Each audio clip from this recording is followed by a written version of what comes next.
ang mga kwento ng pag-ibig, kwento ng buhay at kwento ng pag-asa dito sa Barangay Love Stories. Love Stories.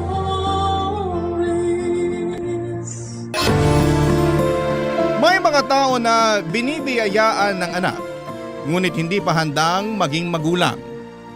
Meron namang hindi nagkakaroon pero sa kanila mo mahahanap ang pagmamahal ng isang tatay at nanay. Ikaw kabarangay, mabuting magulang ba ang mga magulang mo? Dear Papa Dudut, may kasabihan na kung ano ang puno ay siya rin ang bunga. Tumutukoy yon sa ugali na namana ng isang anak sa kanyang magulang.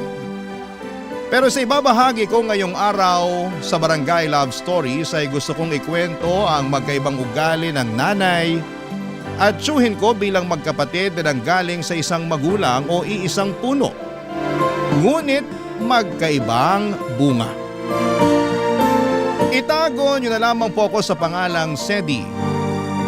31 years old at isang OFW dito sa London, sa United Kingdom. Nagtatrabaho ako bilang isang ER nurse at nasa 6 na taon na ako rito since 2018. Sa Quezon City ako pinanganak at nagkaisip, Papa Dudut. Masasabi ko na mahirap malayo sa pamilya at mas naging challenging ang lahat noong nagkaroon ng pandemya. Pero sa tulong at awa ng Diyos ay kinakaya ko naman, Papa Dudut.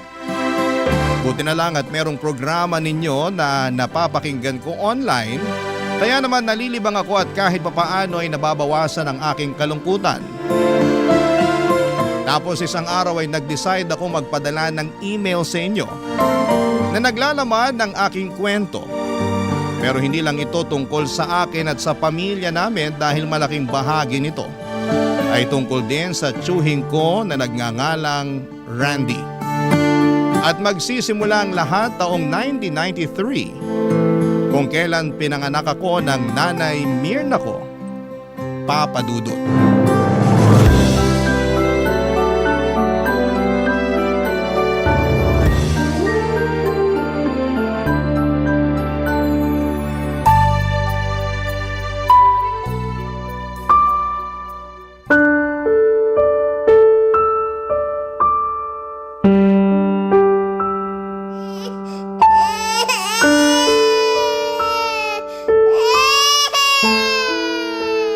Randy! Randy, halika nga rito! Ano ba yun, ate? Ha? Hala, umiiyak ang pamangkin ko. Kaya nga buhatin mo muna, patahanin mo. Nakakairita eh. Ay, sige, gusto ko yan. Katutulog ko lang, bigla na naman yan umiyak, kakainis. Tahan na, baby. Nandito na ang yung magandang tito. Psst, tahan na. Hoy! Ano ba sinasabi mo dyan? Sinasabi ko lang naman yung totoo. Di ba, baby? O, di ba? Sang-ayon yung anak mo. Paano sasang-ayon? Hindi yan nakakapagsalita. Ay nako, akin na nga yung anak ko. Dali, akin na. Akala ko ba ayaw mo sa anak mo? Bakit mo kinukuha sa akin? Saan naman ang galing yan? Sa akin lang. Nahahalata ko kasi na lagi kang naiinis kay baby. Sabi mo pa nga nung isang araw, sana di mo na lang siya pinanganak. Sinong di maiinis sa batang yan? Kung makaatungal ng iyak, wagas. Natural, bata nga eh. Sanggol, baby. Para ka namang di dumaan sa pagiging iyakin. Pwede ba, wag mo akong pilosopohin? Hindi kita pinipilosopo, ate. Sinasabi ko lang yung totoo. Saka bakit ba kasi ang init ng dugo mo sa pamangkin ko? Tinatanong mo pa talaga? Tukmul tatay niyan eh. Baka paglaki niyan magmana sa damuho na yun. Walang kasalanan yung anak mo kaya wag mo sa kanya isisi yung ugali ng tatay niya. Saka sa inyong tatlo, siya yung biktima. At paano naman nangyari yon? Siyempre, nabuo siya dahil di kayo nag-ingat. Tapos sa kanya kayo magagalit. Sige, hindi na ako sa kanya magagalit kundi sa'yo na. Oh, bakit naman napunta sa akin galit mo dyan? Inaano ka ng beauty ko. Naaalibad ba rin talaga ako sa'yo at dyan sa kabaklaan mo? Lahat na lang talaga ng makita mo, damay sa inis mo. Nakakainis naman talaga eh. Sigurado ako na kung nabubuhay si nanay at tatay, di nila papayagan yung pagiging binabae mo. Kaso nga, wala na sila. Saka mabait kaya mga magulang natin. Kaya nga siguro sila kinuha agad sa atin. Basta, kung ayos lang sa kanila yung pagiging bakla mo, sa akin, hindi pa rin. Akala mo naman may magagawa ka para pigilan ang kabaklaan ko. Kaya nga akin yung anak ko, mahawa pa siya sa pananalita at kilos mo. O ayan. Pag umiyak yan, wag mo akong tatawagin sa labas ha. Ha? Bakit naman hindi? Makikipaglaro ako sa mga kaibigan kong babae. Magsaing ka muna at magpakulo ng tubig bago ka makipaglaro. Ate naman. Mamaya na lang. Sasampalin na talaga kita. Oo na. Magsasaing na nga at magpapakulo ng tubig. Mahal na Reyna. Sumasagot ka pa talagang bakla ka, ha?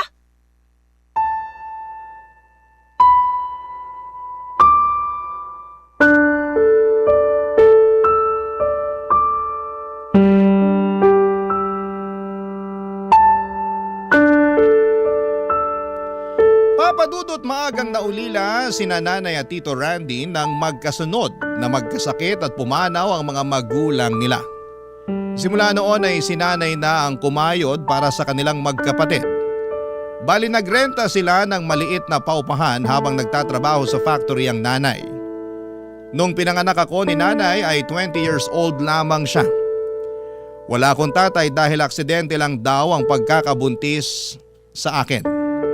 Pero hindi naman ako lumaking walang father figure dahil nandyan naman ang Tito Randy ko, Papadudot. Magkasunuran lang sila ni Nanay pero magkaiba ang ugali nila. Ang tiyuhin kong yon ang nag-alaga sa akin at tumayong tatay ko kaya naman mahal na mahal ko siya. Kaya lang nang tumungtong ako sa edad na 5 base na rin sa kwento niya sa akin. Nung malaki na ako ay nagkaroon ng boyfriend si Nanay. Yun yung tatay ng kapatid kong babae, Papadudot. Sa pagkakalarawan ni Tito rito ay masungit daw ito at hindi ako tanggap. Dahil madalas din ako nitong paluin kapag bumibisita sa bahay namin. Kaya umiiyak ako ng malakas at si Tito Randy lang ang nakapagpapatahan sa akin.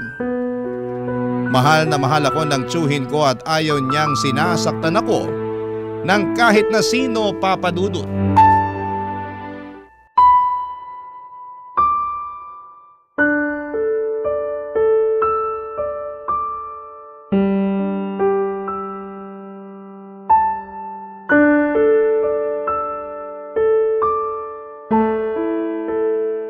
Ate, alam mo bang sinasaktan ng boyfriend mo si Sedi? Ha? Hindi ba normal lang yon lalo matigas ulo niyang pamangkin mo? Anong normal dun? Nagkakapasa na nga yung bata. Saka baka nakakalimutan mo, 5 taong gulang pa lang si Sedi. Hindi ko nakakalimutan yon. Ano palagay mo sa akin, ulyanin? Parang wala ka namang pakialam sa anak mo. May pakialam ako sa kanya. At bilang nanay niya, alam ko na makulit siya. Kaya siya napapalo ng tatay-tatayan niya. Kahit na gaano pa kakulit si Sedi, hindi pa rin tama na paluin siya.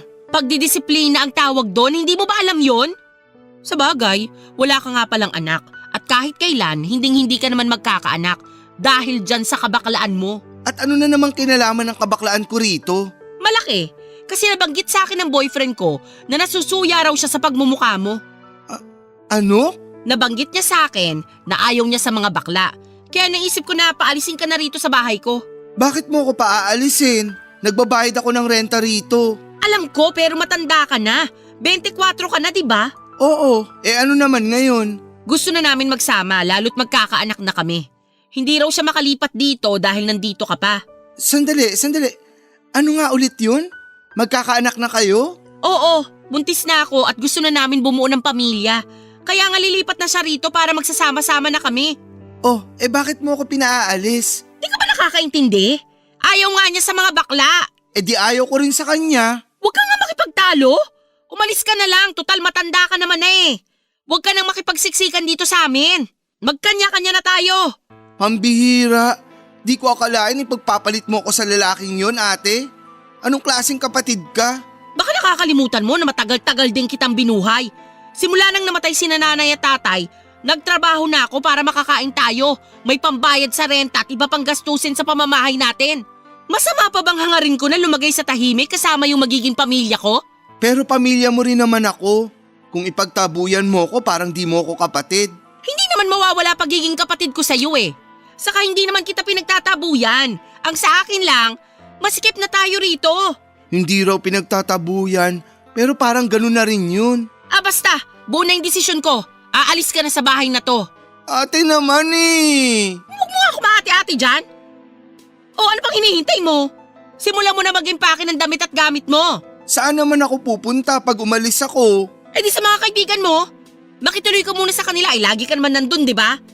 Tapos mag-ipon ka ng pera para makapagrenta ka. Kaya mo na yan, matanda ka na. Pati ba naman yun, ako pang pag-iisipin mo? Pero paano si Sedi? Ano paano si Sedi? Di ba? Sinasaktan nga siya ng boyfriend mo. Kawawa naman yung pamangkin ko. Hindi siya sinasaktan. Dinidisiplina lang siya. Saka huwag mo nang alalahanin si Sedi. Dahil ako pa rin naman ang nanay nun. Kung makapagsalita ka, akala mo sa matres mo lumabas yung anak ko. Masyado kang mapang-angkin. Manahimik ka nga. Papa Dudut, kahit na anong tutol ni Tito ay pinaalis pa rin siya ni nanay sa bahay. Wala na siyang nagawa kaya nang sumunod na araw ay nag-alsa balutan na raw siya, Papa Dudut. Natatandaan pang araw niya na ang lakas ng iyak ko dahil ayokong iwanan niya ako. Pero pinapasok lamang ako ni nanay sa bahay at nagsara ng pinto matapos ipagtabuyan paalis ang tiyuhin ko. Isa yon sa mga pinakamalungkot na pangyayari sa buhay ko sa murang edad, Papa Dudut. Kahit na magkapatid sina nanay at Tito Randy ay kitang-kita naman ang kaibahan ng kanilang pag-uugali. Kung i-describe ko, ang nanay ko ay masyado siyang matapang, taklesa at may pagkamataray. Kahit nga ako na anak niya ay madalas niyang saktan. Siguro ay dahil na rin sa kakulitan, lalo't bata pa ako noon. Pero nakarinig din ako ng hindi magagandang salita sa kanya, Papa Dudut. Tapos ay lagi niya akong kinakabit sa tatay ko at sa pang-iiwan nito sa amin noong araw. Kabaliktaran naman ng maaladragon niyang personality si Tito Randy. Dahil bakla ito, mahinhin itong magsalita at kumilos. At gustong gusto ko ang pagiging malumanay niya. Bagay na ayaw naman ni nanay dahil baka raw mahawa ako sa kabaklaan ng tiyuhin ko. Sa kabila ng lahat ay si Tito Randy na ang tumayong tatay ko. Kahit na hindi na siya nakatira sa bahay, dumadalaw pa rin siya doon para makita ko. Kaya nga minsan ko na ring hiniling sa mga bituin na sana, Papa Dudut, ay siya na lang talaga ang tunay kong tatay. Barangay Love Stories. Barangay Love Stories. Taong 2000 nang maghiwalay ang nanay ko at kinakasama niya. Sa loob ng 2 taon na pagsasama nila ay naranasan kong abusuhin sa loob ng pamamahay namin. Mabigat kasi ang kamay ng tatay-tatayan ko at katulad ni nanay ay masakit din siyang magsalita, Papa Dudut. Noong bago sila naghiwalay ay napansin ko na madalas na ang pag-aaway nila. Bukang bibig din ang nanay ko na nalulong daw ito sa bisyo ng pag-inom ng alak at pagsusugal. Naging bayolente na rin po ito at maging ang kapatid kong babae ay pinagbubuhatan na rin niya ng kamay. Doon na bumalik sa bahay namin si Tito Randy matapos siyang lapitan ni nanay para humingi ng tulong na mapaalis sa pamamahay namin ang dati niyang kinakasama. Kwento sa akin ng tiyuhin ko ay umabot pa sila noon sa barangay. Noong nakatira na ulit sa bahay namin ang tiyuhin ko ay pinakamasaya ko sa lahat. Kasi pakiramdam ko ay bumalik na yung tao na totoong nagmamahal sa akin. At sa loob ng 11 years, si Tito Randy ang bumuhay sa pamilya namin sa pamamagitan ng pagpasok sa iba't ibang trabaho. Tulad ng pagwe-waiter sa beer house, makeup artist, tendera ng mga damit, pagkain at beauty products at sa uli ay parlolista.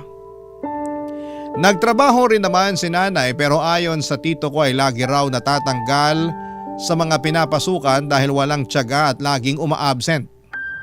Kaya hindi talaga magawang magpahinga ng tiyuhin ko sa pagkayod lalo na at siyang nagpapaaral sa aming magkapatid, Papa Dudut.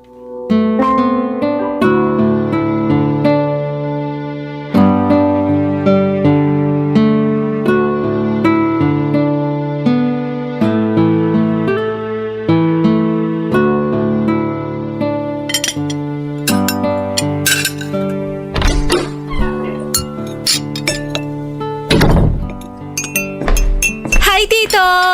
Oh, nandito ka na pala, Sedi. Kumakatito ka parang hindi mo ako nakita. Ay, hello po, Nay. Sus, si ate naman nagtampo agad. Hindi yung tampo, no? O ayan, umiinit na naman agad ulo mo. Sabayan mo na kami kumain, Sedi. Nagluto ako ng sinigang na bangus. Paborito mo. Ay, sige po. Ayan, kanin. Kukuha kita ng ulam sa kaldero. Teka, Nasaan po si Grace? Tapos nang kumain, natutulog na. ang sabihin mo, nag-inarte kasi ayaw ng ulam. Kaya ayun, natulog na lang. Oh, Sedi, ulam mo. Ay, salamat po. Alam mo namang hindi kumakain ng isda yun, yan pa talagang niluto mo. Ano namang masama sa niluto ko? Sarap-sarap kaya ng sinigang na bangus. Saka namimiss ko na mag-isda. Ilang araw na tayong kumakain ng processed food. Hindi na yun healthy, no? Dapat dyan sa anak mo, tinuturuan mong kumain ng masustansya. Huwag mong kinukumpara yung bunso ko sa ate niya. Sabihin mo, sinanay mo sa kapritsyo. Ay naku Randy, masyado kang madaldal. Kumain ka na lang dyan. Kakain talaga ako. Kain ka lang ng kain ha. Alam ko pagod ka sa pag-aaral. Tanda-tanda na niyang si Sedi pero binibaby mo pa rin. Sinong gusto mong bebein ko? Ikaw. Ikaw sumusobra ka na ha. Kalma. Masyado kang maingay eh. Nakakainis ka kasi. Nay, Tito Randy, wag na po kayo mag-away. Nasa harap tayo ng pagkain, no? Sorry pamangkin. Ito kasing nanay mo masyadong palengkera. Ako pa talaga yung palingkera, ikaw tong nauna. Wag na nga raw mag-away, sabi ng anak mo. Nasa harap tayo ng pagkain, di ba? Kahit na nasa harap tayo ng presidente, hindi ako magpapatalo sa'yo. Ay, bahala ka na nga dyan. Si Sedi na lang kakausapin ko. Kumusta naman school mo? Okay lang po. Ay, binigay na po pala yung class card namin para sa unang semester. Gusto niyo po makita? Sige, dali. Patingin ako. Teka, kunin ko lang po sa bag. Pwede namang mamaya na lang yan. Pwede rin namang mamaya ka na lang mag-side comment dyan, ate. Kita mong excited lang yung anak mo. Masyado ka. Ay, talaga naman. Ito po oh, tingnan niyo, Tito. Ay, panalo! Ang tataas na mga grado, walang palakol. Galing-galing naman ang pamangkin ko. Salamat po, Tito. Tsamba lang yan. Anong tsamba ka dyan? Tingnan mo nga oh, lahat nasa uno. Alam mo ba ibig sabihin yan sa grading system ng college? Mataas yan. Dapat lang. Sayang naman yung pagpapaaral mo dyan kay Sedi kung magiging palakol yung mga grado niyan. Hindi sayang yon, no? Matalino kaya anak mo. Malamang, yan sa akin. Ayaw ko na lang mag-talk. Napaka-kontrabida mo talaga sa buhay kung bakla ka. Mabuti pa alis na ako. Tapos na rin naman akong kumain eh. Bahala na kayo magtsuhin dyan. Kita mo tong nanay mo. Dinamay na naman kabaklaan ko. Pagpasensyahan niyo na lang po si Nanay. Ano pa nga ba? Pero masaya pa rin ako. Kasi ang ganda ng mga grado mo, oh? Salamat po. Pinagsisikapan ko talaga mag-aral ng mabuti. Para naman hindi sayang yung mga ginagastos niyo sa akin. Hindi naman ako nanginginayang doon. Pero mabuti pa rin na mag-aral ka ng mabuti. Tandaan mo na yan lang edukasyon may ipapamana namin sa'yo. May sasalba ka niyan pagdating ng panahon. Kaya tuloy-tuloy mo na pagbutihin pag-aaral mo. Nagkakaintindihan ba tayo? Opo, Tito. O siya, kumain ka na. Damihan mo kain. Marami akong sinaing.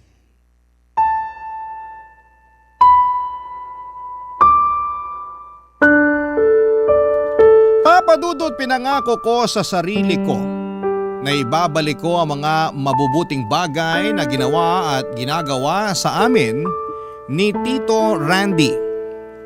Siya ang inspirasyon ko at kahit na sinabi niya sa akin na sapat na ang makapagtapos ako para matulungan ko ang aming pamilya. Para sa akin ay parte na siya ng pamilyang gusto kong tulungan pagdating ng panahon. Mahal na mahal ko siya na parabang tunay na magulang kahit na hindi pareho ang trato naming magkapatid sa kanya. Hindi kasi close ang kapatid ko kay Tito Randy. Mas close ito kay nanay kaya pati ugali ng nanay namin ay namana na rin niya. May pagkamasungit siya sa amin ang tiyuhin ko, bagay na pareho na lang din naming pinagpapasensyahan noong una dahil bata pa siya. Pero habang tumatanda ay mas nakita ko na carbon copy talaga siya ni nanay sa pananalita at sa kilos. Kahit na si Tito Randy ang bumubuhay sa amin ng mga panahong yon, malimit pa rin siyang iniinsulto ni nanay, lalo na pag wala siya sa mood. Ako na lang ang nahihiya at nasasaktan kapag lumalabas na parang napakawalang utang na loob ng sarili kong ina. Sinabi na lang ng tiyuhin ko na intindihin ko ang nanay dahil baka may pinagdaraanan ng mga panahong yon. Kaya yun na nga ang ginawa ko, Papa Dudut.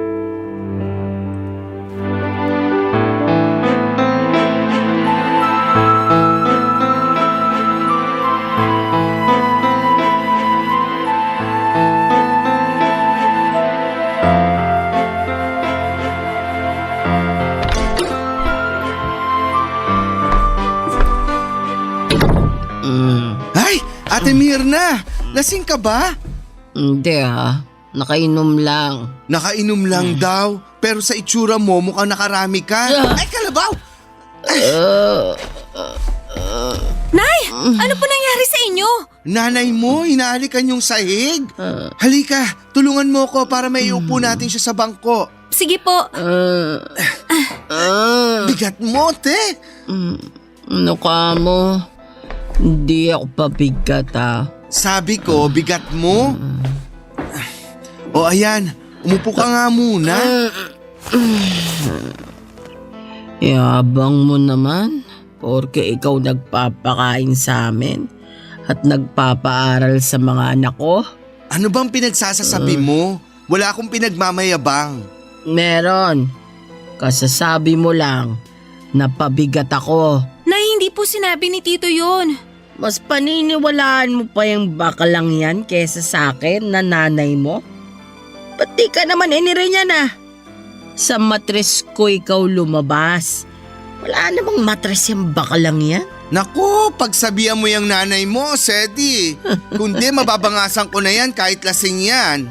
Pasensya na po kayo. Nagsasabi lang naman ako ng totoo.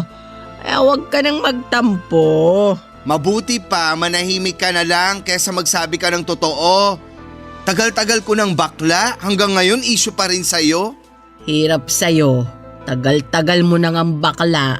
Na-o-offend ka pa. Sinong di ma-offend? Sige nga. Masyado ka lang balat sibuyas. Nay, Tito, wag na po kayo mag-away. Yan kasing nanay mo. Akala mo kung sino magsalita. Pasensya na po ulit. Nay, bakit ba kayo nag-inom? Gusto ko lang naman maglibang-libang. Masama ba yun? Hindi masama kung gusto mo lang maglibang-libang. Pero masama sa atay yung alak na iniinom mo. Baka akala mo hindi namin napapansin na lagi ka na lang umiinom, ate ha? Naano ka ba ng atay ko? Saka doktor ka ba? Para sabihing masama yung pag-inom ko? Hindi, pero yung kakilala ko, kamamatay lang naman sa kanser sa atay dahil dating manginginom yon. Hindi pa ako mamamatay. Masamang damo to. Hala siya. Concern lang naman sa'yo si Tito, kaya kanya pinagsasabihan. Ako rin, concern sa inyo. At ayoko na may mangyaring masama sa inyo. Ayos lang ako, pati yung atay ko. Kaya huwag kayong masyadong pakialamero. Ngayon na nga lang ako nag-i-enjoy kasamang mga kaibigan ko. Kokontrahin nyo pa? Baka nakakalimutan nyo. Hindi ko to nagawa nung araw dahil maaga akong nagtrabaho at pinanganak kita, Sedi. Isisisi mo na naman sa amin yung kaharutan mo. Ay talaga, sinong sisisihin ko kung hindi kayo? Ewan ko sa'yo, ate. Mabuti pa matulog ka na para may masmasan ka. Ayoko matulog! Gusto ko pang uminom! Nasa bahay na po kayo, wala na kayo sa inuman. Basta! Gusto ko pang uminom! Hinahanap pa ng katawan ko ang alak. Mukhang nasiraan na tong nanay mo. Ay, sinabi niyo pa. Papa Dudut, sobrang dismayado na ako sa pinapagawa ng nanay ko sa buhay niya ng mga panahong yon. At napadalas pa nga ang mga pag-inom at paglabas niya kasama ang mga kaibigan niya. Siyempre hindi namin mapigilang mag-alala sa kanya dahil kilala namin siya na bigay todo sa pag-inom. At ang paulit-ulit niyang kinakatuwiran ay in-enjoy lang naman niya ang mga bagay na hindi niya raw nagawa noong dalaga pa siya. Lagi niyang sinasabi na mas marami pa sana siyang bagay na nagawa kung hindi siya nabuntis sa akin. Siyempre nakaramdam ako ng matinding kalungkutan lalo na at ako na naman ang sinisisi niya kung bakit maaga siyang nagkaroon ng responsibilidad sa buhay. Nandun yung muli akong nalugmok dahil akala ko ay masasanay na lamang ako sa mga panunumbat niya sa akin. Pero laging sinasabi ni Tito Randy na wala akong kasalanan. At kung may dapat sisihin dito ay walang iba kundi ang nanay at ang tatay ko. Sa kabila ng lahat ay hindi ko pa rin mapigilang madismaya sa mismong sarili kong ina, Papa Dudut.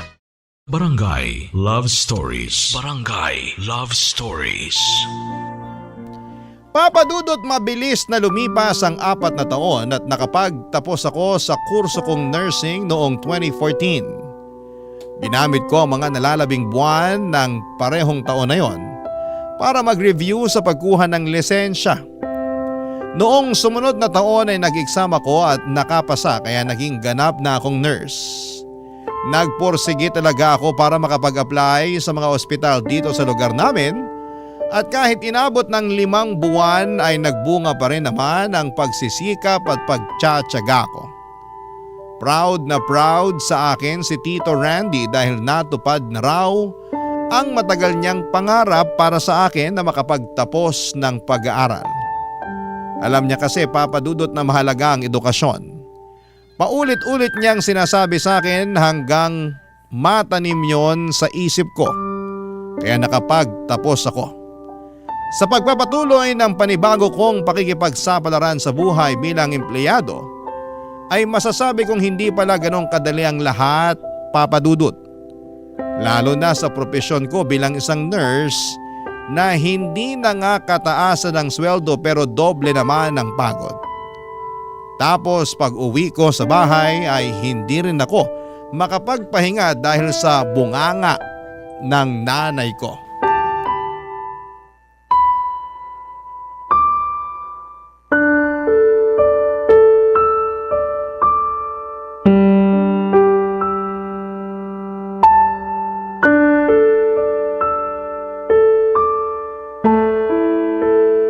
Ito lang?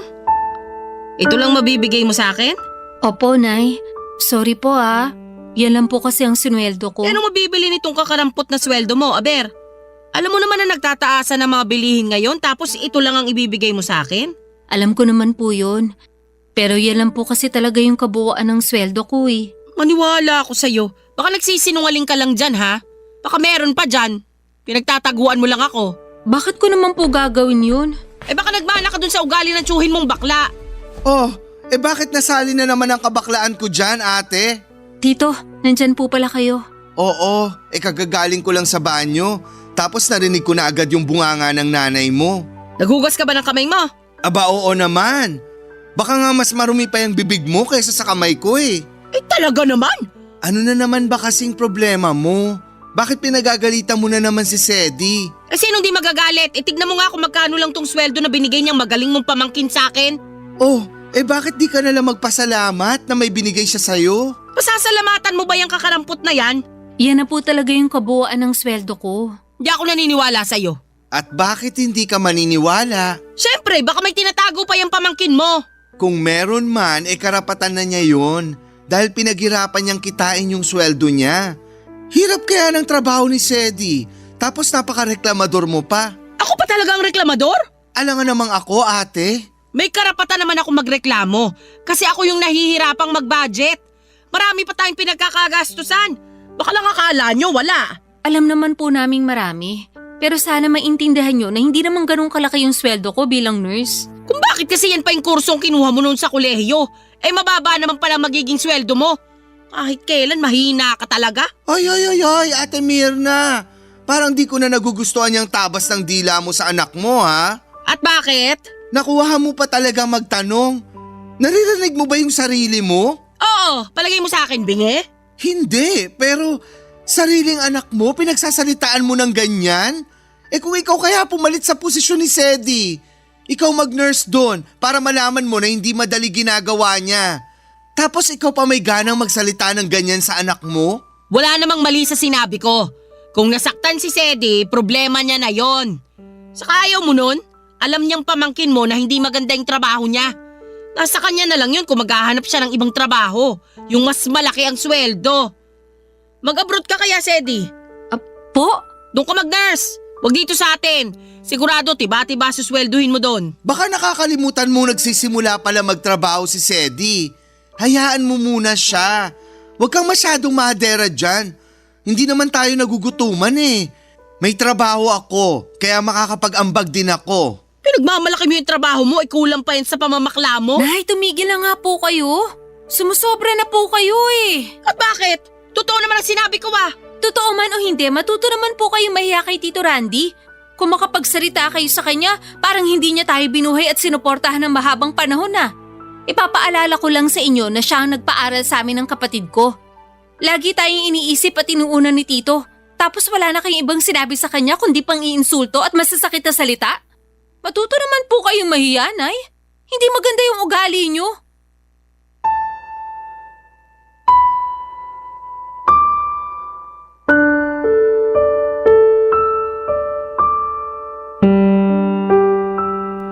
Papadudot na tameme sina nanay at Tito Randy dahil sa mga sinabi ko.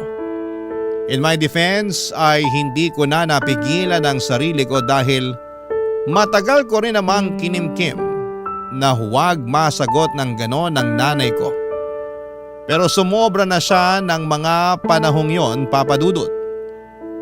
Naawa na ako sa tiyuhin ko dahil lagi na lang niyang iniinsulto. At napapagod na rin ako sa tuwing nagtatalo sila na akala mo mga bata pa. Sa kabila ng lahat ay alam ko naman na walang perpektong pamilya. Lahat ay may kapintasan. Lahat may kakulangan. Maswerte na lamang ako dahil may isa akong Tito Randy na handang magtanggol sa akin sa nanay ko. Sa kanya ko naramdaman ang pag-aalaga ng isang magulang na hindi nabigay ng sapat sa akin ng nanay ko dahil na rin sa ugali niya. Kaya nga nakaya kong magpatuloy sa buhay dahil nasa tabi ko ang tiyuhin ko. Malaki po ang utang na loob ko kay Tito Randy dahil pinalakas niya ang loob ko sa mga panahon na nalulugmok ako. Pero habang nagtatagal ako sa trabaho, unti-unti kong na-realize na siguro'y tama nga si nanay. Mas may future ako kung sa ibang bansa ako magtatrabaho. Pero hindi pa ako desidido na mga panahong yon dahil nga natatakot pa rin ako sa mga posibleng mangyari, Papadudot. Marami akong what if sa buhay. What if mabigo ako sa pag-iibang bansa ko? What if may mangyari sa akin doon habang malayo sa pamilya ko, vice versa? Lahat ng yon ay kinuwento ko kay Tito at pinayuhan niya ako na nagpalakas ng loob ko. Sa huli, tinulungan niya rin akong mag-asikaso ng requirements para makalipad ako papunta ng London. Kaya lang noong sumunod na taong 2017 ay na-stroke ang pinakamamahal kong tiyuhin, Papadudot.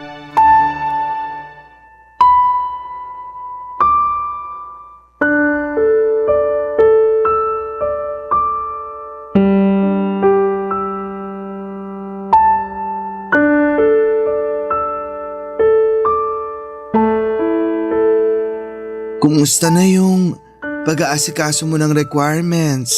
Okay naman po pero parang ayoko na pong umalis. Ha? Bakit naman? Gusto ko kayong alagaan eh. Paano ko yun magagawa kung aalis ako? Pero sayang naman yung oportunidad. Ayos lang naman ako. Kalahati lang naman ng katawan ko yung paralisado. Tingnan mo, nakakapagsalita pa ako. Nagagalaw ko pa yung kaliwa kong kamay. Oo nga po, pero ayoko pa rin. Gusto ko kayong alagaan katulad ng pag-aalaga niyo sa akin nung bata ako. Sa totoo lang, ayaw din naman talaga kitang umalis. Baka pag wala ka na rito, mas mahirapan ako. Alam mo namang hindi ko mahinga ng tulong ang nanay at kapatid mo, di ba? Kaya nga po mas lalo ko kayong ayaw iwanan. Ngayon pa na may sakit kayo. Pero baka magalit sa'yo yung nanay mo. Gustong gusto pa naman noon na mag-abroad ka. Kakausapin ko na lang po si nanay. Tsaka kung tutuusin, may maayos naman akong trabaho dito sa atin eh. Pagtsatsagaan ko na lang po muna yon, tapos maghahanap na lang ako ng sideline. Kakayanin mo ba? Umaabot nga ng 12 oras yung duty mo sa ospital. Minsan, lagpas pa, kaya wala ka ng maayos na tulog. Ayos lang naman po ako. Alagaan mo pa rin ang sarili mo. Mahirap na yung ikaw ang sunod na magkasakit. Paano kita maaalagaan? Baldado na ako. Huwag niyo na pong alalahanin ang bagay na yun. Malaki na po ako. Kayang-kaya ko na po ang sarili ko. Sa ngayon, importante po na magpalakas kayo. Hindi ako sanay na makita kayong ganyan eh. Hindi rin naman ako sanay na nakaratay lang sa higaan. Kaso, anong magagawa ko? Ay, natatakot ako na baka hanggang dito na lang yung buhay ko. Ayoko pang mamatay. Hindi pa po kayo mamamatay. Sana nga, ganun lang kadali sabihin yun. Pero, nararamdaman kong nangihina na yung katawan ko. Natatakot ako na baka isang araw hindi na ako magising pag natulog ako. Hindi po mangyayari yan. Gabi-gabi kong pinagdarasal na sana gumaling na kayo. Ayoko pa kayong mawala kaya sana lumaban pa po kayo. Huwag kang mag-alala. Hindi naman ako madaling sumuko Saka gusto ko pa kayong makasama hanggang pagtanda ko. Ikaw, yung kapatid mo, saka yung nanay nyo na kahit lagi kaming nag-aaway, mahal na mahal ko pa rin. Siyempre, kapatid ko yun Mahal na mahal din po namin kayo, Tito. Salamat kung ganun.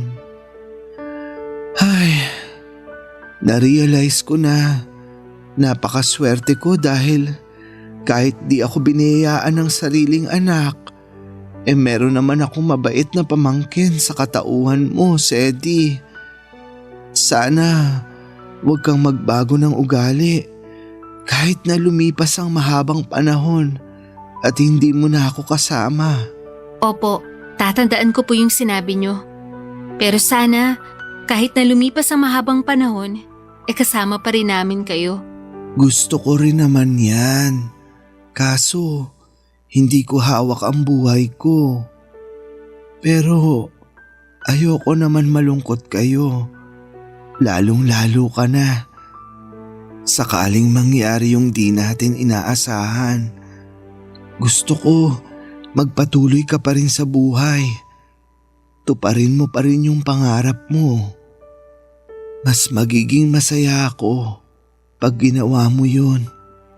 Kaya mangako ka. Mangako ka sa akin.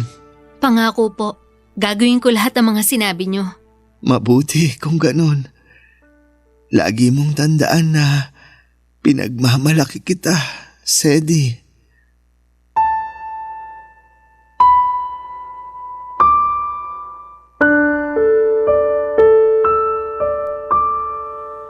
Papadudot noong taong ding yon ay nagsuffer sa pangalawang stroke niya si Tito Randy. Doon na nga siya tuluyang naging lantang gulay at isang gabi makalipas ang 2 linggo. Mula nang ma-stroke siya ulit ay hindi na nagising pa mula sa pagkakatulog ang pinakamamahal kong tiyuhin. Ang sakit. Sobrang sakit na iwanan niya dahil pakiramdam ko ay napakabilis ng mga pangyayari.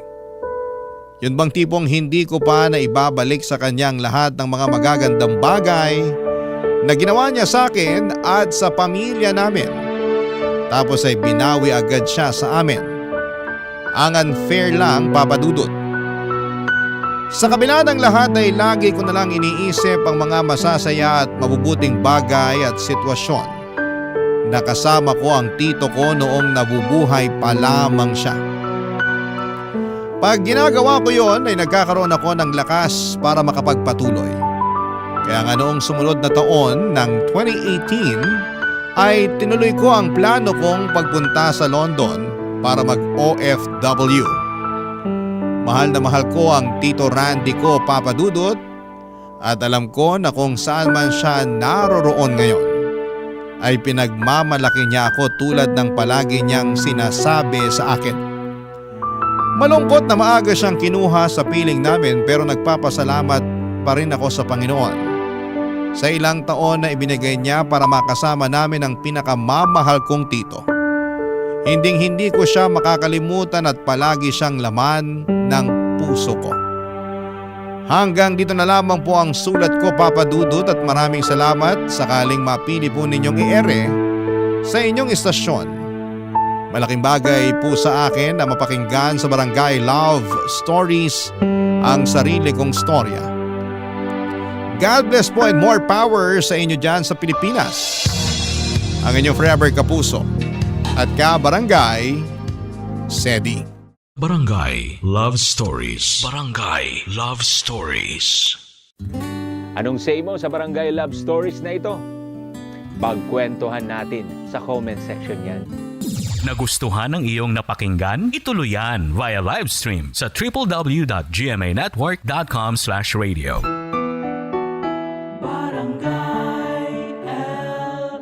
In Mega Manila, 97.1. Forever. Barangay Love Stories. Love Stories. Kapag nagmahal ka raw ng isang tao ay matatanggap mo lahat ng kapangitan at kagandahan ng kanyang nakaraan. Pero may parte ng kanyang buhay ang minsan ay mahirap tanggapin lalo na kung matagal niya itong inilihim mula sa iyo. Ikaw kapuso, kaya mo bang ipagpatuloy ang relasyon sa isang tao na hindi lang ikaw ang kanyang minamahal?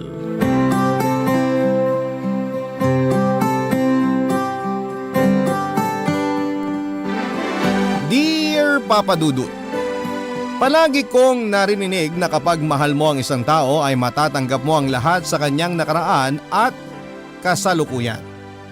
Kaya lang may mga bagay talaga tayo na kahit na kailan ay hindi natin matatanggap. Hi Papa Dudut! Ako po si Arvic from Taguig. 29 years old at nagtatrabaho bilang encoder sa isang pribadong kumpanya. Nag-aaral pa lamang ako sa college ay avid listener niyo na po ako. Ngayon lang talaga ako naglakas loob na sumulat sa inyo at ibahagi itong kwento na may naging malaking impact sa buhay ko. Hindi man po ito nakakaiyak kagaya ng ibang mga sulat na ine-ere po ninyo ay sigurado naman ako na may aral pa rin maiiwan itong ibabahagi ko sa inyo ngayong araw.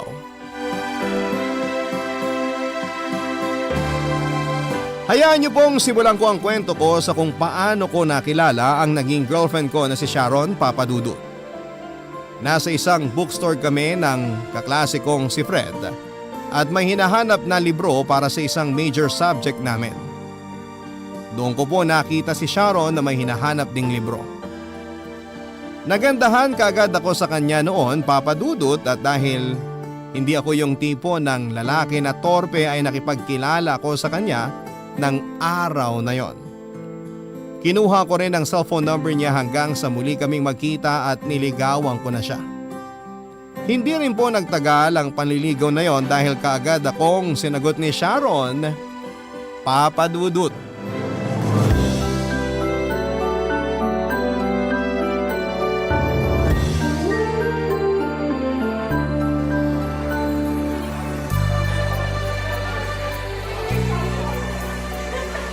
Hi, babe! Kanina ka pa? Hindi naman, sakto lang ang dating mo. Sorry, hindi ka agad ako nakaalis sa school kasi ang dami ko pang inasikaso na research paper para dun sa isang subject namin eh. Okay lang yun. Kararating lang din naman ng mga pagkain natin dito sa lamesa. Parang ang dami mo naman yatang in-order, babe. Siyempre, 4th monthsary natin ngayon kaya dapat lang na mag-celebrate tayo. Pwede naman tayong mag-celebrate kahit walang masyadong ginagastos. Babe, minsan lang naman tayo kumain sa labas kaya sinulit ko na tong pag-order ng mga pagkain natin ngayon. Huwag mo sabihing diet ka na naman kaya parang ayaw mong kainin tong mga in-order ko. Hindi naman sa ayaw ko sa mga pagkain na to. Alam mo naman na kasi na medyo nagtitipid ako ngayon. Nakakahiya lang na umorder ka ng marami tapos hindi naman ako makakapag-share sa ginastos mo. Ayun lang ba ang iniisip mo? Nako babe, hindi mo kailangan mahiya sa akin. Ilang buwan na tayo magkarelasyon kaya wag mo nang gawing big deal ang nagagastos natin. Baka nagagastos mo para sa akin ang ibig mong sabihin. Ay, sa ating dalawa, ikaw lang naman ang madalas na maglabas ng pera eh. Sabi ko naman sa'yo, ayos lang sa akin kahit maglugo o tokneneng lang tayo. Pero ang gusto mo palagi dito sa fast food o sa mga restaurant. Kasi nga, gusto ko komportable ka kapag magkasama tayo. Basta babe, ayoko nang masyado mong iniisip yung gastos kapag nagde-date tayo, ha? Ang gusto ko lang, mag-enjoy tayo pareho sa mga date natin. Ay, sige na nga, ikaw ang bahala. Oh, eto na yung burger mo tsaka spaghetti. Dito na lang muna sa gitna tong french fries para hindi makasikip dyan sa pwesto mo. Ah, umorder din pala ako ng ice cream pero sabi ko, mamaya na lang iserve pagkatapos natin kumain. Grabe, masisira talagang diet ko ngayon ito. Isang araw lang naman to. Kahit palagi mo akong binubusog sa tuwing magkasama tayo, ganon. Pero sige na nga, kainin ko na nga tong burger ko kasi nagugutom na rin ako eh. Ako nga rin kanina pa ako nagugutom kasi hindi ako nag-lunch sa school kanina. Ay, babe, napansin ko lang, bakit parang ang kapal na makeup mo ngayon? Hala, hindi ko pala nabura to kanina. May event ba kayo sa school kaya ka naka-makeup ng ganyan? Ha? Naku, wala. Ano lang, napagkatuwaan lang ako ng mga kaklase ko habang gumagawa kami ng research paper kanina. May bago kasing makeup kit na nabili si Alice eh. Ayun, pinag-practicean tong mukha ko. Ah, ganun ba? Oo, ang sagwa ba tingnan sa mukha ko? Hindi, bagay nga sa'yo eh. Pero syempre, mas maganda ka pa rin kapag walang makeup. Binola pa ako neto. Hindi no. Totoo yung sinabi ko. Ikaw ang pinakamagandang babae na nakilala ko, Sharon. Papadudot bukod sa nanay ko ay si Sharon ang pinakamagandang babae para sa akin noon. Pakiramdam ko nga ay na love at first sight din ako sa kanya noon, kaya ang bilis kong nakagawa ng paraan para makipagkilala sa kanya. Matangkad kasi siya, makinis ang mukha niya at may matangos pang ilong. Mabait din si Sharon at alam niya kung paano pawawalain ang init ng ulo ko dahil sa mahirap na subject namin noon. Isang yakap at halik lamang niya. Kaagad na gumagaan ang pakiramdam ko sa tuwing pinagbibigyan niya akong mahalikan. Habang mas tumatagal din na nakikilala ko siya ay mas lumalalim din ang nararamdaman ko para sa kanya, Papa Dudut. Masayahin siya at malambing lalo na kapag magkasama kami. Gusto niya na palaging hawak ang kamay ko o kaya ay nakaakbay siya sa akin. Gusto ko rin naman yon, yung pakiramdam na yon at proud siya na boyfriend niya ako. At syempre proud naman ako na may girlfriend akong napakagandang babae. Pero ang isa talaga sa mga pinakanagustuhan ko sa kanya ay kung gaano kabuti ang puso niya, Papa Dudut. Nasabi ko yon nang malaman ko ang kwento ng buhay niya. Academic scholar kasi siya sa university na pinapasukan niya. Probinsya na siya at siya lang ang nasa Maynila habang nakikitira sa tinutuluyang apartment ng pinsan niya. Pangarap rin talaga niyang makapagtapos ng pag-aaral at may ahon ng pamilya niya mula sa mahirap na buhay sa probinsya. Nakakahanga talaga yon para sa akin lalo na at lumaki ako sa may kayang pamilya. Kaya naman ang sabi ko noon sa sarili ko ay susuportahan ko ang mga plano ni Sharon sa buhay niya hanggang sa maabot niya ang pangarap niya, Papa Dudut.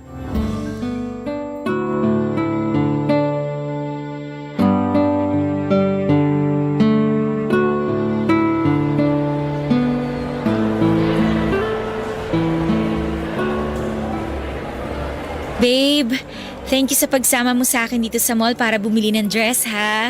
Wala yun babe. Wala rin naman akong gagawin ngayon eh. Mabuti na lang nabasa ko ng maaga kanina yung text message mo. Kaya ito, nasamahan kita.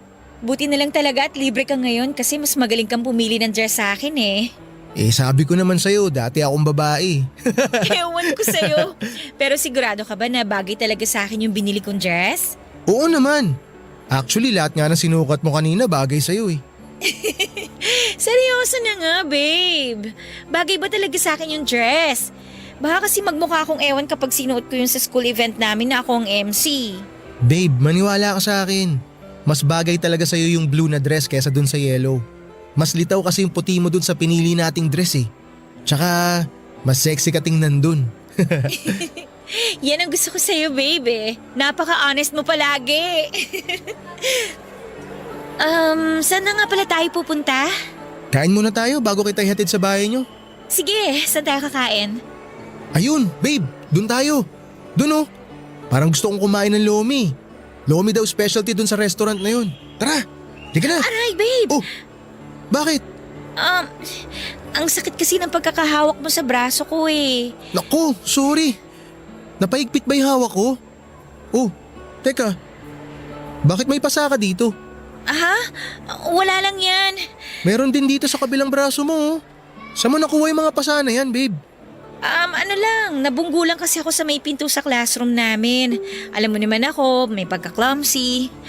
Ay, naku, sa susunod kasi mag-iingat ka, babe. Halata pa naman sa'yo kapag nagkakapasa ka kasi ang puti mo. Oo nga eh. Ewan ko ba kung bakit ang clumsy ko. Oo, busy nga. May binili lang ako dito sa mall. Okay. Sino pala yung kasama mo? Bagong sponsor mo? Ang bagets, ha? Uy, hindi! Ang ibig ko sabihin, si Arvic nga pala, boyfriend ko. Babe, si China, yung pinsan ko na kasama ko sa apartment. Siya pala yung boyfriend mo. Akala ko bagong sponsor eh. Nice to meet you, Arvic.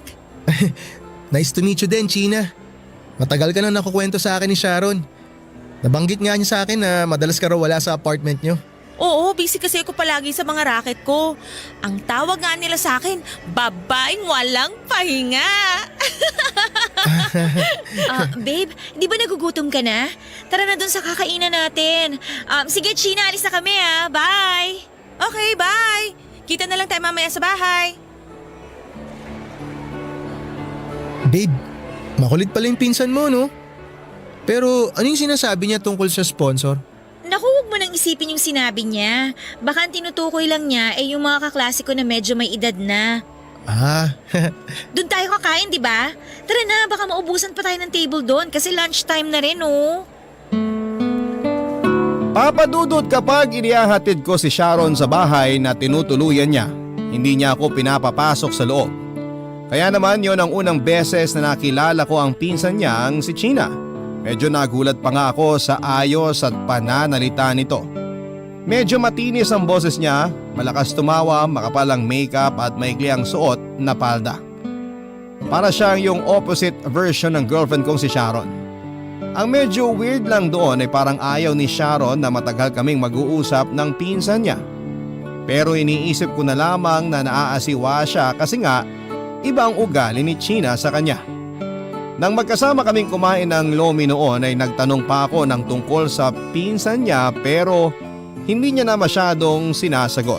Iniiba na lamang niya ang topic at hinayaan ko na lamang yon dahil hindi rin naman mahalaga para sa akin ang pag-usapan ng buhay ng ibang tao, papadudot. Ang mga kwento ng pag-ibig, kwento ng buhay at kwento ng pag-asa. Nasa Spotify na, Barangay Love Stories. Pakinggan kahit kailan, kahit saan. Barangay Love Stories sa Spotify.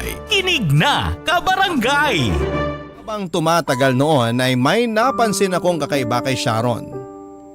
May mga araw na kapag nagkikita kami ay makapalang makeup na nakalagay sa mukha niya.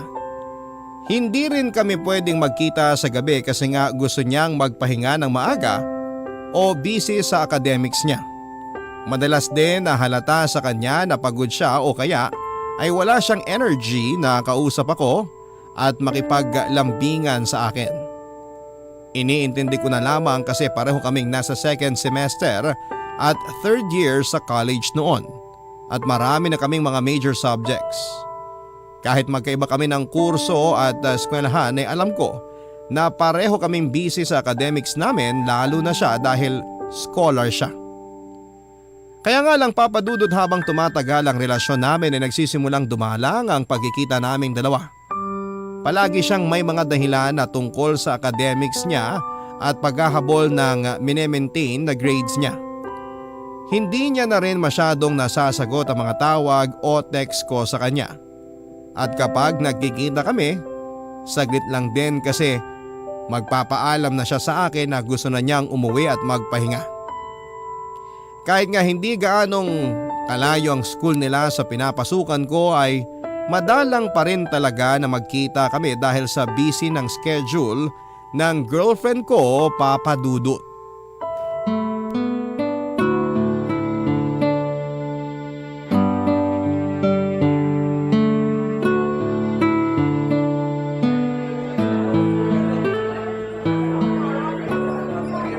Ay, nakakapagod naman tong topic na ginagawa natin ng research paper. Kaya nga Freddy, nakakadalawang order na tayo ng pagkain at inumin, hindi pa rin natin tapos tong ginagawa natin. Pahirap talaga yung professor na yun sa buhay natin kahit kailan. Matandang dalaga raw kasi, kaya palaging masungit tsaka nagbibigay ng tambak na gagawin. Alam mo, napansin ko nga rin yan na kapag matandang dalaga ang professor natin, masusungit talaga. Pero baka naman nagkataon lang yun. Nako, hindi rin. Kapag tumatandang dalaga ang isang tao, naghahanap yan ng bagay na pagbubuntunan niya ng bugnot. At nagkataon naman na tayo ang napiling paglabasan ng pagkabugnot ng professor natin. Grabe ka naman sa kanya, Fred. Pero okay naman magturo si Miss Cruz eh. Masungit nga lang. Pero malinaw naman kapag nagde-discuss siya ng topic sa klase natin. Sa bagay, totoo naman yung sinabi mo. Bus na pala tong soft drink ko. O-order ako na isa pang drink pagkatapos kong i-type tong nakita kong info online. Arvic, may tanong nga pala ako sa'yo. Ano yun? Alam mo ba kung nasan si Sharon kagabi? Sabi niya may event sila sa school nila. Siya raw yung MC. Ako pa nga yung pumili ng dress niya para sa event na yun eh. Ah, ganun ba? Oo, hirap na hirap nga kaming pumili ng dress kasi 3 kulay yung gusto ni Sharon. Mabuti na lang nagustuhan niya rin yung huling pinili ko na dress para sa kanya. I see. Bakit mo pala natanong? Wala lang. Para kasing siya yung nakita ko kagabi malapit sa may park. Oh, ano naman kung nakita mo siya dun? Malapit lang din naman dun yung school nila. Ano kasi, nakita ko siyang sumakay sa isang kotse pero may kasama siyang matandang lalaki. Halatangang mayaman yung lalaki kasi maangas yung sasakyan. Magkasunod silang pumasok dun sa kotseng tumigil sa tapat ng kinatatayuan nila. Nako Fred, sigurado ako hindi si Sharon yung nakita mo. Ibang babae yun kasi busy si Sharon sa event nila kagabi. Parang siya talaga yun pare. Ano bang kulay ng dress na sinasabi mong binili nyo?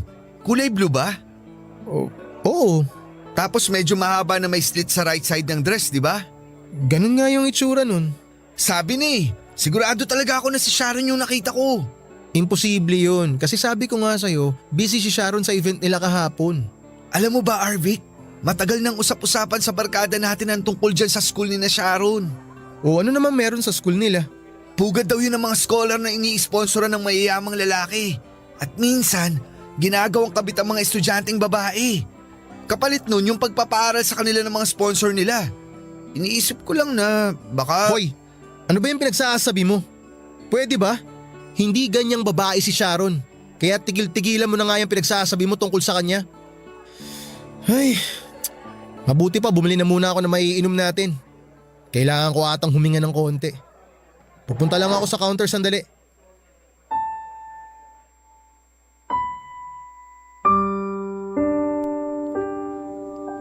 Papa Dudut, may kabang hatid sa akin ang sinabing yun ni Fred. Para bang nagsimulang malito ang utak ko sa kung ano ang dapat na isipin nito. Yung pagkakadescribe niya kasi sa dress na suot ng babaeng nakita niya ay pareho sa dress na nabili namin ni Sharon noong nasa mall kami. Ewan ko Papa Dudut, pero bigla ko na lamang na-imagine noon sa isipan ko ang itsura ng babae na nakita ni Fred malapit sa may park. ang itsura ni Sharon habang suot ang sexy na kulay blue na dress. Matagal ko na rin naririnig ang tungkol sa school ni na Sharon, Papa Dudut. Yung tungkol sa mga estudyante doon na karamihan daw ay pinag-aaral ng mayayaman o matatandang lalaki. Maganda kasi talaga ang university kung saan nag-aaral si Sharon at malaki ang tuition fee na kailangang bayaran. Pero ni minsan noon ay hindi ko iniisip na pareho si Sharon sa babaeng tinutukoy ni Fred. Kilala ko ang girlfriend ko at sigurado ako na hindi siya ang ganong tipo ng babae, Papa Dudut.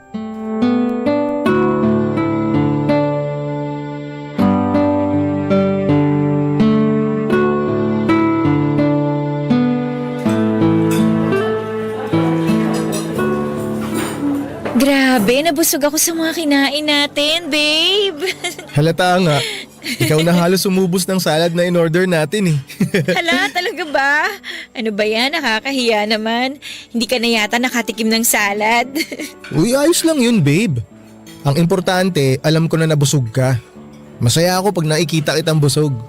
Naku, kailangan ko na namang mag-skip ng dinner mamaya kasi lumaki na naman kagad tong tiyan ko. Sexy ka pa rin naman sa paningin ko kahit medyo malaki na yan tiyan mo eh. Babe naman eh, lalo mo pang pinaparamdam sa akin na kailangan ko talagang mag-diet. Alam mo naman na hindi ako pwedeng tumaba. Bakit ba hindi ka pwedeng tumaba? Ayos lang naman sa akin kahit maging triple pa yung bilbil mo.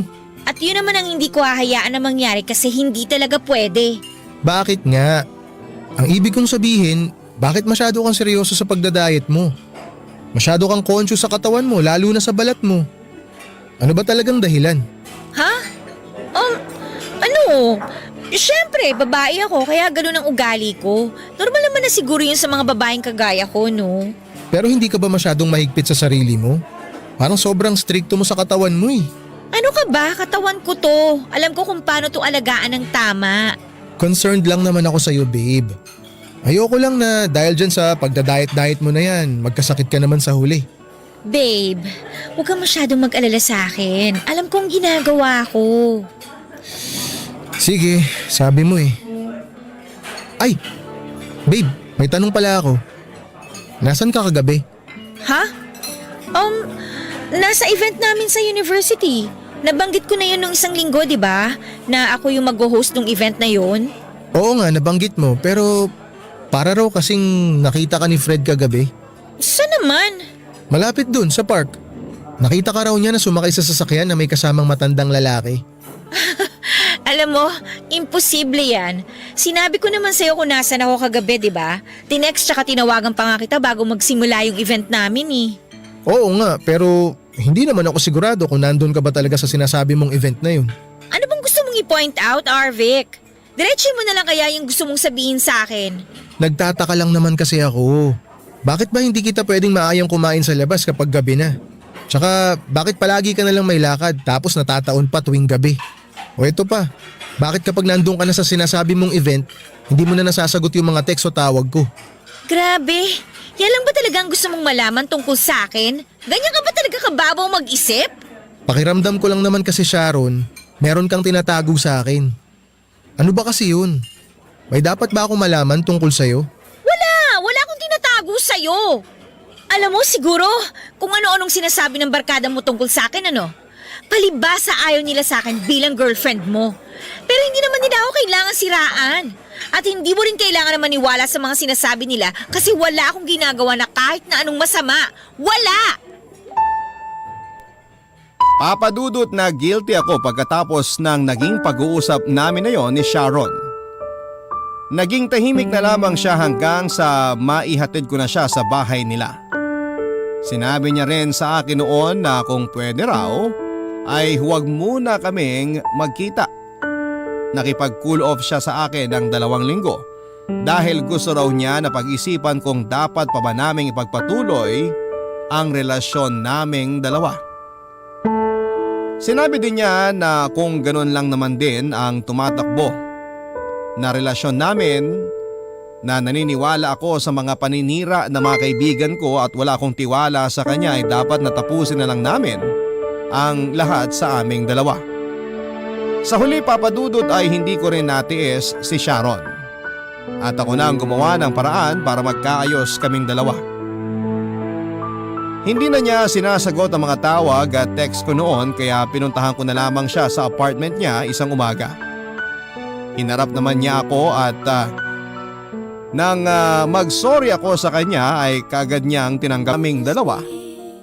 Kabarangay, i-share mo ang iyong barangay love stories. Sabay-sabay nating pakinggan ang iyong kwento ng pag-ibig, buhay at pag-asa. Ipadala lang sa barangaylovestories@yahoo.com. Papadudot mula nang magkaayos kami ni Sharon ay hindi ko na ulit siya sinama sa lakad namin ng mga kaibigan ko. Nung una talaga ay gusto ng mga barkada ko si Sharon para sa akin. Pero mula nang makita nga ni Fred si Sharon na sumakay sa isang kotse kasama ang isang matandang lalaki ay nag-iba na ang tingin nila sa girlfriend ko. Lalo na at may iba pa kaming kaibigan na nakakita sa kanya sa may plaza na naka-makeup ng makapal at nakasuot ng magandang dress. Minsan pa naming pinagtalunan ng ibang kaibigan ko ang tungkol kay Sharon hanggang sa hindi na lamang namin siya pinag-uusapan para hindi na kami mag-away-away pa.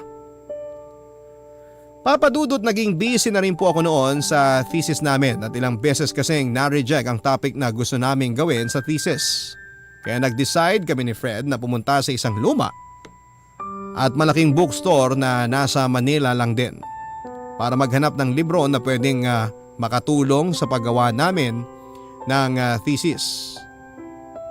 Nang nasa loob na kami noon ay may nakita si Fred na isang libro na parang yearbook pero ang nakasulat ay blue book. Medyo weird ang laman ng blue book na yon, Papadudot. Nang buklatin niya yon ay puro mga picture ng babae ang nakita namin. May nakasulat din doon na contact number na ang nakasulat ay manager. Wala akong alam tungkol sa blue book na yon at nagulat ako na alam ni Fred ang tungkol doon. Sinabi niya na listahan daw yun ng mga bayarang babae sa iba't ibang university na ini-sponsoran at pinag-aaral ng mga mayayamang lalaki. Pwede raw kontakin ang number na nandun kapag may natipuhang kaming babae. Hindi lang daw siya sigurado kung bakit nandun sa lumang bookstore ang blue book na yon, Papadudot. Parang nagkukwento si Fred noon at nagulat na lamang ako nang makita ko ang picture ni Sharon na nasa isang pahina ng blue book na binubuklat ko. Nakita rin po yun ni Fred at doon ay sinabi niya na tama nga ang hinala nila ng mga barkada namin tungkol kay Sharon. Papadudot nagsimula ng gumulo ang isipan ko noon at hindi ko na alam kung ano ba ang iisipin ko kay Sharon at kung ano ang gagawin sa relasyon namin. Pagkatapos kuna ng litrato ang picture niya na nasa blue book ay iniwanan ko na si Fred. Kahit na alam ko na wala sa apartment nila si Sharon ay doon pa rin po ako dumiretso. At naghintay ako sa labas hanggang sa makauwi siya ng halos hating gabi na. Suot ang maikling dress at may makapal na makeup sa mukha niya, Papadudot.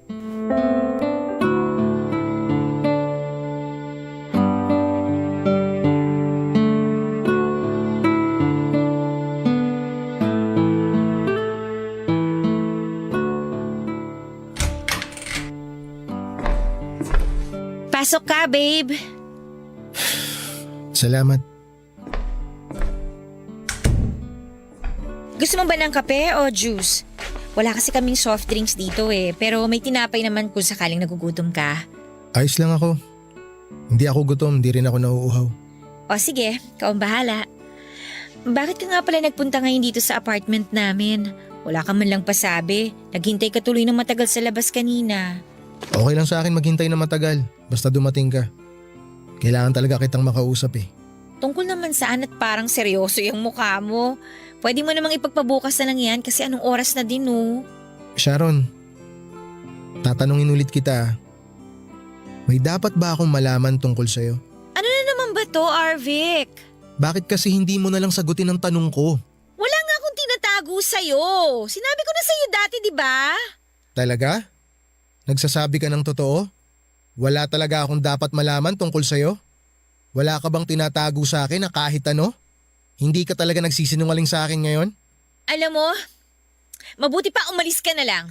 Pagod na nga ako tapos kung ano-ano pa yung mga sinasabi mo sa akin. Oh, akala ko ba may ginawa lang kayong research paper kanina kaya ka madaling araw nakauwi? Pero bakit parang ibang klase naman yung pagod na nararamdaman mo ngayon? Arvic, pwede bang diretsuhin mo na lang yung gusto mong sabihin, hindi yung lalo mo lang pinapasakit ang ulo ko? Ano ba talagang ginagawa mo tuwing gabi? Ha? Saan ka ba nagpupunta? Bakit lagi ka naka-makeup? Tapos sobrang daring na mga damit na sinusuot mo? Bakit pati pananamit ko pinakikialaman mo na? Dahil boyfriend mo ako. Karapatan kong malaman kung ano ba talagang buhay meron ng girlfriend ko. Ngayon, tanong ko naman ang sagutin mo. Anong ginagawa ng picture mo sa blue book na nakita ko kanina? Oh, ito yung cellphone ko. Tingnan mo. Kinunan ko ng litrato kanina gamit tong cellphone ko. Oh, tingnan mo yung picture mo dyan. Saan mo nakita yan? Sharon, ano ba? Hindi mo ba talaga kayang sagutin yung mga tanong ko? Sabihin mo na lang kasi sa akin kung ano yung totoo. Oo na! Sige na! Gusto mo talaga malaman ang totoo? Pokpok ako! Pokpok na scholar! Masaya ka na ba sa nalaman mo? Ha? Ibig sabihin, totoo nga yung sinasabi ng mga kaibigan ko tungkol sa'yo? Na isa kang… Babaeng nagbebenta ng laman! Babaeng bayaran! Babaeng walang kwenta! Tama silang lahat! Isa ako mababang klase ng babae! Patapunin yung buhay ko! Ang sarili ko! Pati na rin tong katawan ko! Okay na ba? Okay na? Ngayong alam mo na ang totoo, Arvic. Masaya ka na ba? Ha? Iiwan mo na ba ako? Makikipaghiwalay ka na ba sa akin? Siyempre hindi! Bakit ko naman gagawin yun? Dahil alam ko na nakakadiri ang isang babae na kagaya ko. Kaya huwag ka na magpanggap na kaya mo pa rin akong tanggapin. Arvic, akala mo ba ginusto ko yung trabaho na to? Hindi! Dahil ako mismo, nandidiri ako sa sarili ko. Diring-diri ako sa sarili kong katawan. Pero wala akong ibang pagpipilian. Teka, akala ko ba may academic scholarship ka? Bakit kailangan mo pang gawin to? Hindi naman talaga ako matalino eh. Kaya hindi ko kaya magkaroon ng academic scholarship. Pero may pangarap ako, Arvic.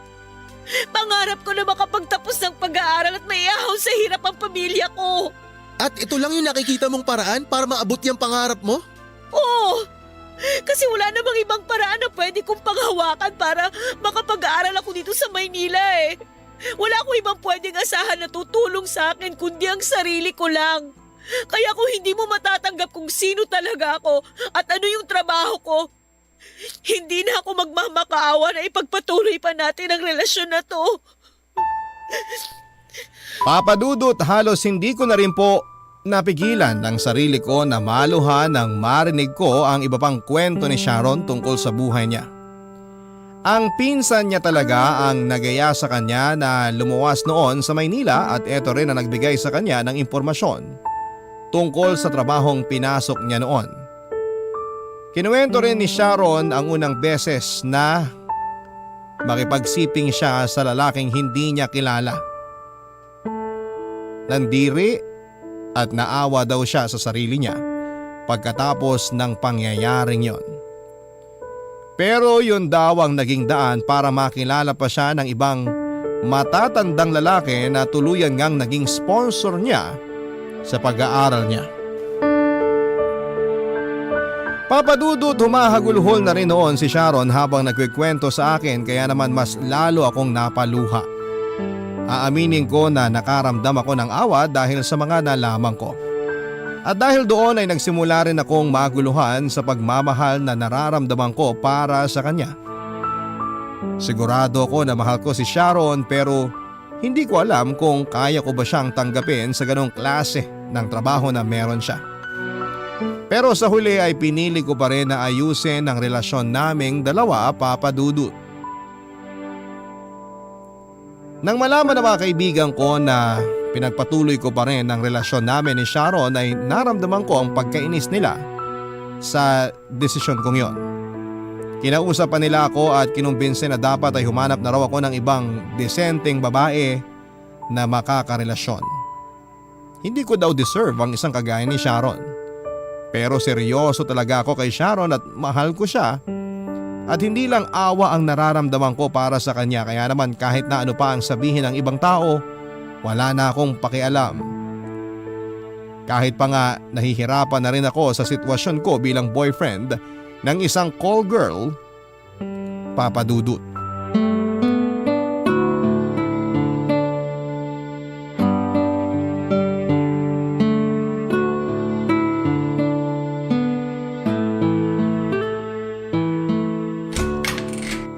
Oh, babe. Nandito ka pala sa apartment. Oo, pinatuloy na ako ng pinsan mo kanina dito sa sala. Nakita niya kasi ako naghihintay sa labas kaya pinapasok niya na ako. Umalis na rin siya agad pagkapasok ko. Sabi niya ako na raw muna ang bahala dito habang hinihintay kita. Kanina ka pa dito? Hindi naman, mga 30 minutes lang. Dapat tinext mo ko na naghihintay ka pala. Eh, ayoko rin kasi na makaistorbo ako sa trabaho mo kaya naghintay na lang ako rito. Hindi ka naman istorbo sa akin. Pero sa bagay, hindi rin naman kaagad ako makaka-reply sa'yo. Tabihan kita. Ay, Mukhang pagod na pagod ka. medyo nga eh. Gusto mo bang kumain? Sakto nag-takeout ako. May sushi dyan tsaka Japanese curry. Di ba paborito mo yun? Sinamahan ko na rin ng milk tea yung may cream cheese. Kain ka muna. Hindi na. Wala rin naman akong gana eh. Okay. Babe, kumusta naman ang araw mo? Nakakapagod. Sobra. Sorry kung ilang araw na rin tayong hindi nagkikita. Ang busy ko rin kasi ngayon sa mga kailangan tapusin para sa major subject namin. Ako rin Busy kami sa thesis namin ngayon. Pero hindi ko na kasi matiis na hindi ka makita kaya pumunta na ako rito sa apartment nyo. Pasensya ka na. Sobrang miss na kasi kita Miss na rin naman kita, baby. Wala lang talaga akong energy na makipagkita sa'yo kasi nga kailangan kong dumoble ng racket ngayon. Nagka-dengue kasi yung dalawang kapatid ko. Okay na naman sila pero marami pa rin gamot na kailangan bilhin Ay teka, magpapalit lang ako ng damit kasi gusto ko na rin magpahinga Babe, teka, sandali lang. Payakap naman muna ako. Mamaya na, amoy pawis pa ako Saglit lang, isang mahigpit na yakap lang please. Aray! Oh, bakit? Masakit kasi ang katawan ko. Sabi ko naman kasi sa'yo, wag mo na muna ako yakapin Teka, bakit parang ang laki ng pasa mo dyan sa leeg? Oh, may mga pasa ka rin sa braso mo. Wala lang yan, huwag mo nang pansinin. Ano yung nasa dibdib mo? Pasa ba yan o paso? O may sugat ka rin sa labi. Ano ba yan? Ano ba, Arvic? Bitiwan mo na nga ako. Sasaktan na nga ako panay panghawak mo dyan. Nag-aalala lang naman ako sa'yo. Alam mo naman kung saan galing ang mga to, di ba? Bakit ba kailangan mo pang paulit-ulit na mag-usisa? Paano hindi ako mag-uusisa? Ang dami mong pasa tsaka sugat. Ano bang ginawa sa'yo ng kasama mo kanina? Alam mo, sa totoo lang, sa dami ng pasa at sugat mo, hindi kayang gawin ng isang tao yan. Hindi lang isa kasama mo kanina, no? Ilan ang kasama mo? Kailangan mo pa ba talagang malaman yun? Oo, gusto ko malaman. Kaya sagutin mo yung tanong ko, ilan ang kasama mo? Okay, sige. 5 sila. 5 silang lalaki na gumamit sa akin kanina. Pinagpasapasahan nila ako at nagsabay-sabay din sila sa paggamit sa katawan ko. 5? Bakit pumayag ka? Sinabi ko na kanina, di ba? Kailangan ko nga ng pera. Kaya hinayaan mo na lang na babuyan ng mga lalaking yun yung katawan mo. Oo! At ginawa ko yun para sa pamilya ko. Hindi mo ba talaga naiintindihan yun? Kung kailangan mo ng pera, pwede ka naman magsabi sa akin Pwede kitang pahiramin. At yan ang ayokong mangyari. Yung isipin ng iba na kaya lang kita bina-boyfriend dahil sa pera mo. Kung ayaw mong tanggapin yung pera na galing sa akin, bakit hindi ka nalang humanap ng ibang trabaho? Yung trabaho na disente, yung hindi ka masasaktan ng ganyan. Arvic, akala ko ba tanggap mo na ako? Akala ko ba tanggap mo na ang mundo na meron ako? Pero ano to? Bakit parang nandidiri ka pa rin sa akin hanggang ngayon? Sigurado ka ba na gusto mo pang ipagpatuloy itong relasyon na to? Sigurado ka ba pagmamahal pa rin yung nararamdaman mo para sa akin? O awa na lang dahil dito sa sitwasyon ko? Hindi mo naman ako kailangang kaawaan Dahil bago ka dumating sa buhay ko, ganito na ako. Kaya tigilan mo na yung pakikialam at pagtatanong mo sa mga desisyon na ginagawa ko.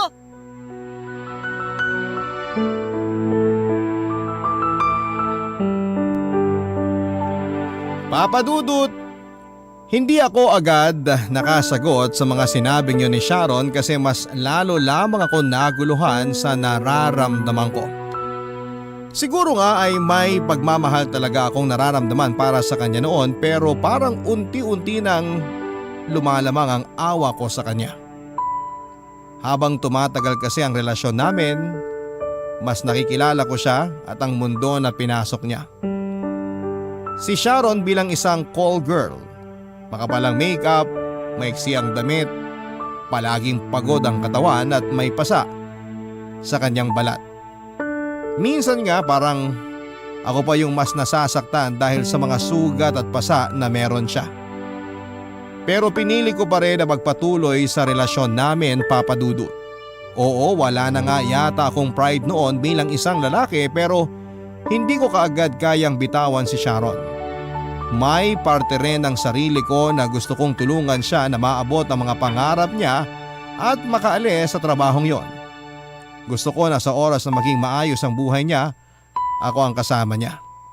Gusto kong patunayan sa ibang tao na mali sila ng tingin sa relasyon namin ni Sharon, na kayang magbago ng girlfriend ko at magkaroon ng mas maayos na buhay. Pero nakakapagod din pala talaga ang ganong sitwasyon. Nakakapagod magmahal ng taong hindi alam kung paano pahahalagahan ang sarili niya. Ilang buwan, Papa Dudut, bago ang pagtatapos namin sa college ay tuluyan nang natapos ang relasyon namin ni Sharon. Kasi hindi ko na kayang makita siya na palaging may pasa sa kanyang katawan at ma-imagine ang ginagawa sa kanya ng mga lalaking gumagamit sa kanya. Nakakapagod nang intindihin ang mundo na meron siya. Ilang beses ko naman siyang sinubukan at tulungan. Inalok ko siya ng ibang trabaho at sinabi ko sa kanya na pwede pa rin siyang mag-apply ng totoong scholarship at kung ano-ano pang paraan para makaalis siya sa pagiging scholar na mga nag-i-sponsor sa pag-aaral niya. Pero lahat yon ay tinanggihan niya dahil kailangan niya raw ng mabilis na paraan para magkaroon ng pera. Papa Dudut, nasaktan din talaga ako sa naging paghihiwalay namin ni Sharon. Pero wala na po akong magagawa kung hindi ang tanggapin yon dahil habang tumatagal ay hindi na namin naiintindihan ang isa't isa. Nang magtapos ang relasyon namin ay hindi ko na siya sinubukan pang tawagan o i-text dahil ayoko na ring magulo pa ang buhay namin. Mas pinili ko na lang din na lumayo sa kanya para hindi ako mahirapan na makapag-move on. Sa ngayon, Papa Dudut, ay may asawa at anak na ako at wala na ring komunikasyon pa kay Sharon. Pero nakikita ko sa Facebook ang mga post niya nang minsang hanapin ko nga ang pangalan niya doon. May asawa siya at sa tingin ko ay masaya naman siya. Love Stories. Love Stories.